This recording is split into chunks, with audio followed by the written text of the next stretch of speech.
Watch the digital version. Did Luke Skywalker give up when Darth Vader cut his hand off? We can find these tapes, all right? We can find the original. I mean, I don't know if he gave up, but he was out of the game for a while.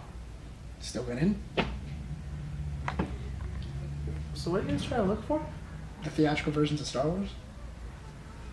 Come with me. Greedo shot first. What? Who'd ever say that? Fair point.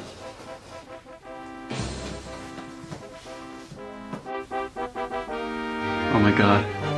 It's real. Oh, it is.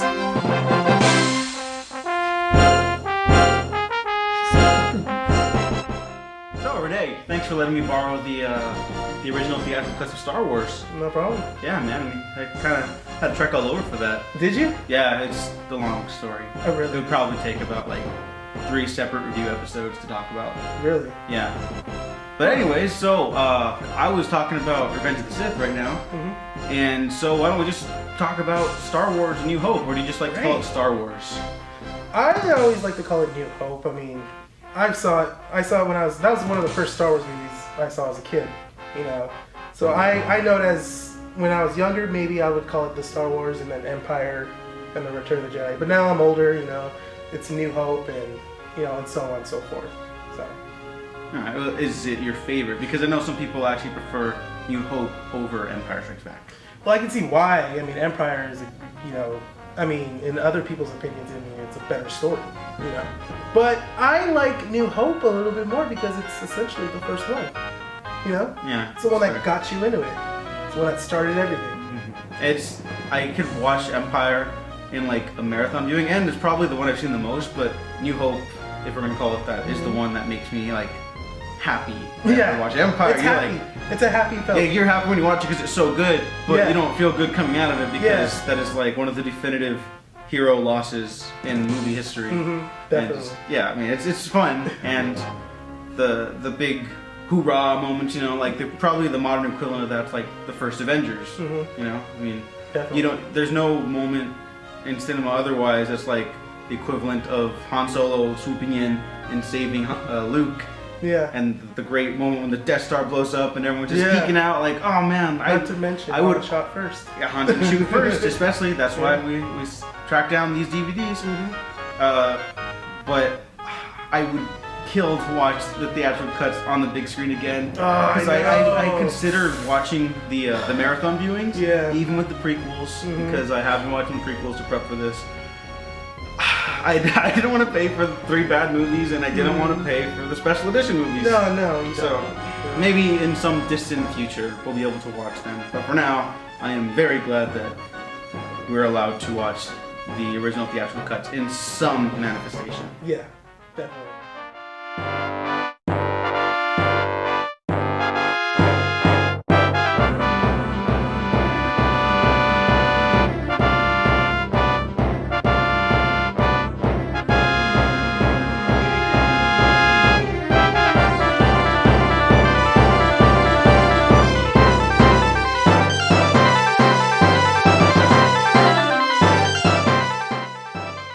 Oh, hey Emily from M Mighty Sophia on YouTube. What a coincidence seeing you here. Well, fancy meeting you around these parts. Yeah, the internet is a strange, strange place.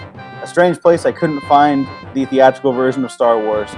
Though I've been told that there are some versions available online for those people who want to go wander around those parts of the internet. However, I am lucky enough to have found the theatrical version of Star Wars in DVD format, and boy, let me tell you, I am a happy man. I am making my way through all of the movies. I finished the prequels, just finished New Hope again, and I just finished Empire Strikes Back, which I know many people consider to be the best Star Wars movie. I think it might be my favorite, but I always kind of flip-flop around those 3.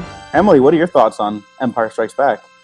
Oh, my thoughts are so deep and passionate for the original 3 movies, of course. This one, I think, quite possibly being foremost among them, because even though the magic of the Star Wars universe first opened up with A New Hope, and it was so fresh and so visceral and so powerful, this movie takes it to a whole new level, kind of piecing out all of the different main characters, following Luke to his journey to becoming acquainted with the Force and with new parts of himself. And I'm so impressed by this movie's ability to take us to the dark depths of Luke's soul, of the outer reaches of this distant galaxy. I love all of the different settings that we get to visit in this film, and yet it doesn't jump back and forth too jarringly. Everything just kind of fits, no matter how diverse or disparate these places are. You know, starting on Hoth and then heading to Dagobah with Yoda, and everything just fits. And I think that my heart just skips a beat every time that we get to a new place, a new territory, and I'm reminded of just how enchanting it was to become acquainted with those places. And I think there was so much that I missed as a kid, as far as like what's really going on with the Force and how it's about learning to channel your emotions and thoughts into control. And it's such a crazy experience with how that coincides with Luke's discovery about his father. And then at the end, you know, how ultimately he makes this crazy leap of faith and goes through this space tube, ends up hanging on for dear life, all to avoid his destiny. You know, it's kind of like what Han is saying every time C-3PO is like, well, the chances of you actually scraping through this alive are this to this. But, you know, it's like, never tell me the odds. And Luke is kind of in that exact same place too. I think it's the perfect middle piece to episodes 4, 5, and 6. I mean, well, it is literally the middle piece, but it very much feels like we organically entered this point in the story, and now there's the perfect leaping off point to the final end of things, you know. So it's just such a cool lily pad, but not just a jumping off point. It's the point where things really start to get deep and the lore is really enriched. So those are kind of my thoughts about it as I'm gearing up for stuff, but I loved it, and I think that I very well may count myself among the ones who find this one to be perhaps the best. Yeah, I mean, those are some really great points, and I didn't even consider the Luke's journey, like at the end of the movie, kind of going in tandem with Han's "Never Tell Me the Odds," because that's like exactly what's happening there, and that never clicked for me, but that makes sense. It just clicked for me right now, so I'm a little proud. Yeah, and I think if anything, this is the one that's the most emotionally satisfying for me, because as far as plot goes, there's really only 2 acts to the movie. Like, it just sort of ends, but all the character and the stories and thematic stuff, that all has a roundabout closure. It's just different because people aren't used to stories where their story arc is that they lose. You know, their story arc is that they lose terribly, but that they're always going to go on fighting another day. And so I always like that aspect, a lot of it. I know that's what draws a lot of people to it too. It's one of the sequels where the heroes lose. One of the movies in general where just the heroes lose, when the previous movie they just like almost defeated an empire. And so that's really cool. I really like that this movie also has a lot of locations that are very cold, you know, like Return of the Jedi and A New Hope, and all the prequels have these really lush environments. Some look better than others. I'm not going to point out any names here, prequels, but this one always feels just as expansive. But I something about the way the worlds are portrayed. I've never been able to pinpoint this down, but like they go from Hoth, like a planet that's literally made of ice and snow, and they end in like a cold corridor battle or a city in the clouds, and a chamber where they freeze Han Solo. Like, what is it with this director and ice? I don't know. I mean, I guess that works with like the environment and like the harsh nature of their situations in this movie. So maybe that's why it works so well for me. But I have always loved that so much. We need more ice planets. So when I see the ice planets in episode 7 trailers, I'm like, yes, good. Make them hurt. You know, I want them to win down the line, but you know, give them a little struggle at first. Yeah, absolutely. I'm with you. Yeah. All right. Well, thanks for talking Empire with me. And Mighty Sophia at Twitter and YouTube and anything else people want to find you. We happen to have other shows on the Waffle Press YouTube channel for TV hangouts and other lovely, lovely things for anybody who happens to be listening by any chance whatsoever. That we do. Can't believe we finally did it, man. I mean, I know Return of the Jedi gets some flack for the Ewoks, but personally, I was talking to my friend Sean one time, and he compared them to teddy bears that fight like the Viet Cong, and I think that's kind of awesome. Like, that does make them a lot cooler. And honestly, who doesn't want to end like their life? Like, let's consider this a lifetime, all right? Yeah. Because they're at war with the Empire for a while. Absolutely. I would want to end my life, like my last day on this earth, surrounded by Ewoks dancing to Nub Nub. Nub nub. Yeah. Nub nub. Nub Nub Nub Nub Nub. Especially, And that's it, man. That's how I want to go. no, I especially love it just because of the factor of you get to actually see Ewoks just playing music with stormtrooper helmets. Yeah. And I don't know what happened to the rest of the stormtroopers. No, I dude, think they they're ate them. eating I think they're They just eating ate them. Yeah, like, oh, what do you guys, what do Ewoks eat? They're like, Stormtroopers? Yeah. Just stormtroopers. stormtroopers. No, it's okay. It's okay. They just don't like the white ones. It's not a race thing. It's But just, you know what, dude? I think this entire movie is amazing. I mean, it gets a lot of flack for being like the weakest of the original trilogy, but you know what, dude? It's just I love it. I mean, I've loved it since I was a kid. I know on my VHS version of it, it has like the little tiny like lines that go down because I kept rewinding it so many times. My VHS tapes don't work anymore. Yeah, exactly. I loved this movie when I was a kid, and you know what? I some people say, oh yeah, you liked it when you were a kid because of the Ewoks. It wasn't that. It was the story. I mean, there's so many story elements that are just so good. You get to spend so much time with these characters, especially in the last movie, where a lot of times in the last movie, it's kind of like, you know, these characters, let's just get into the story. Let's just do what we gotta do and everything like that. And just to have so much more story elements and everything like that, you get to kind of see how these characters have grown and how much these characters love each other, too.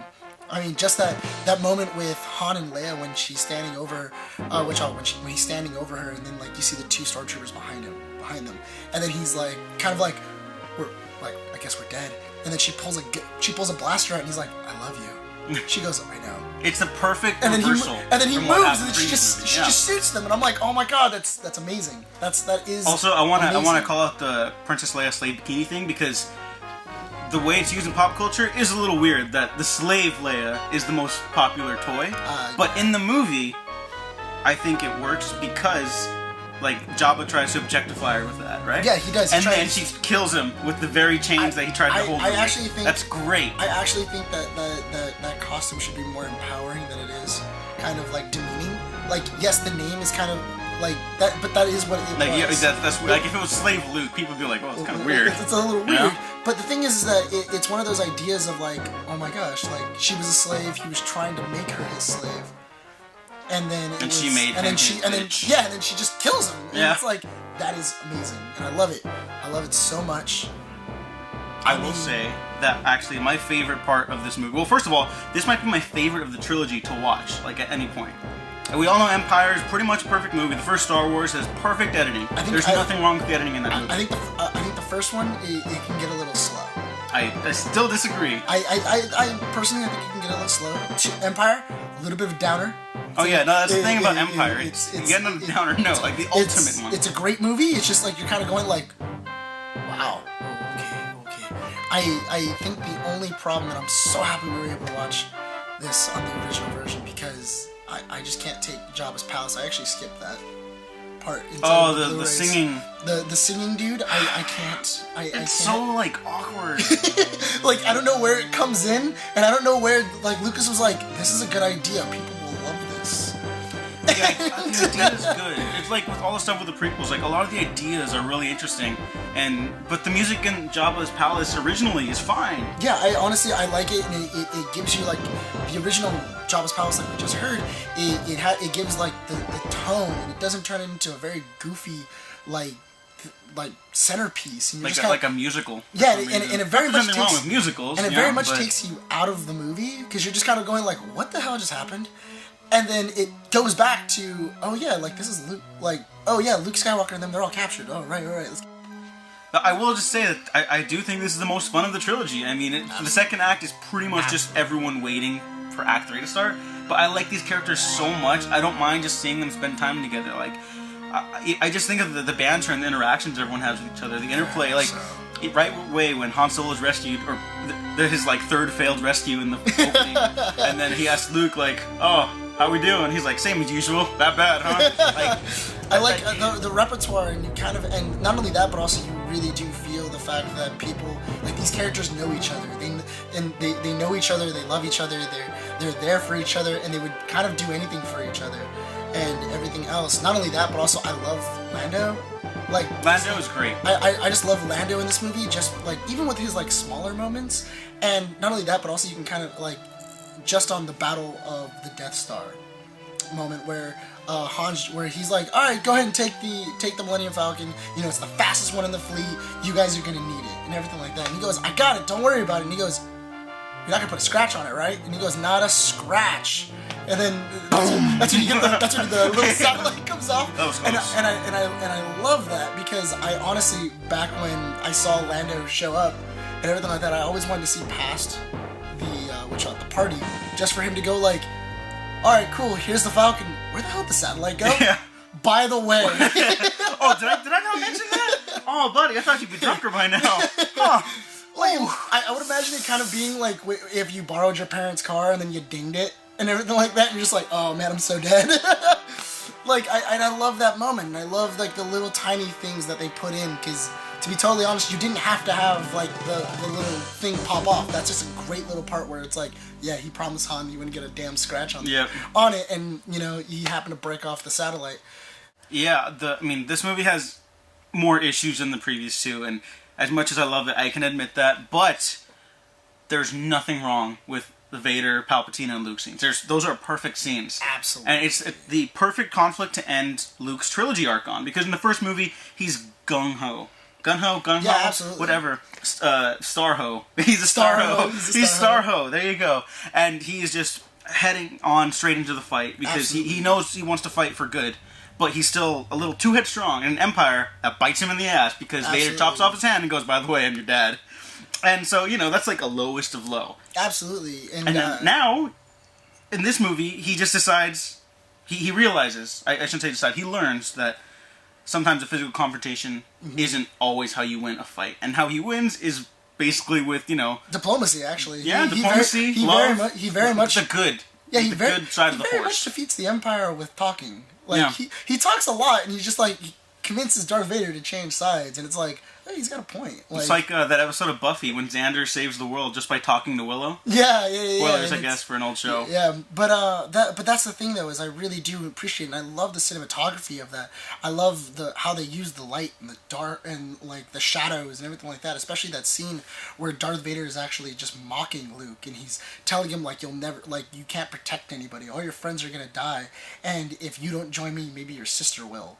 And everything like that, and just that moment right when he's telling him all this, and you see the shadow and the light right on his face, where it's like, I can go either one of two ways. I can go towards the Sith and kill my father, take his place, and rule the Empire, or I can, I'll join the Jedi and just not listen to what he's saying, and kind of defeat the Empire and do what I need to do, and everything like that. And it's you can see the conflict in him, and it's great. I love that conflict. Yeah, and I guess as we start wrapping up here, that's my favorite moment for Luke Skywalker. I think my favorite moment in movie history, period, is Yoda lifting up the X-wing in Empire Strikes Back. But for Luke Skywalker as a character, he finally gets his great triumphant moment when he tosses his lightsaber aside, refuses to follow down the path of the dark side, and tells the Emperor that he's failed because he's a Jedi just like his father. If I saw that in the theater, man, I would cheer. I don't care if there was the special edition or nothing. That would have gotten a cheer out of me. Absolutely. Maybe tears, I don't know. Just that moment of just like, I am a Jedi, just like my father before me.